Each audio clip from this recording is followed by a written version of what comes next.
السلام علیکم ورحمۃ اللہ وبرکاتہ ناظرین، اسناد درود تنجینہ کہ ابن فقہانی نے اپنی کتاب فجر منیر میں ذکر کیا ہے کہ ایک بزرگ شیخ صالح موسیٰ نابینا تھے۔ انہوں نے اپنا قصہ مجھ سے نقل کیا کہ ایک جہاز ڈوبنے لگا، میں اس میں تھا۔ اس وقت مجھ کو قنوت کی سی معلوم ہوئی۔ اسی حالت میں جناب فخر موجودات حضرت رسالت آپ صلی اللہ علیہ وسلم نے مجھ کو یہ درود تعلیم فرمایا کہ 1000 بار اس کو جہاز والے پڑھیں۔ 300 پر نوبت نہیں پہنچی تھی کہ جہاز نے ڈوبنے سے نجات پائی اور ساحل مقصود پر پہنچ گیا۔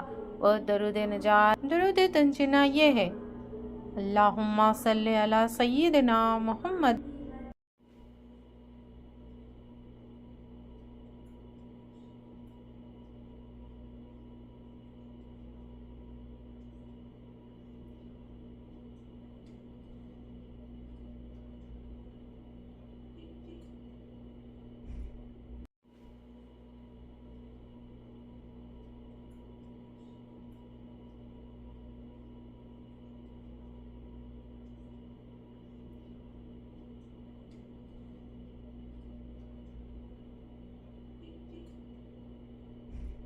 جزاک اللہ خیر ناظرین، ویڈیو کو لائک، شیئر اور سبسکرائب کریں۔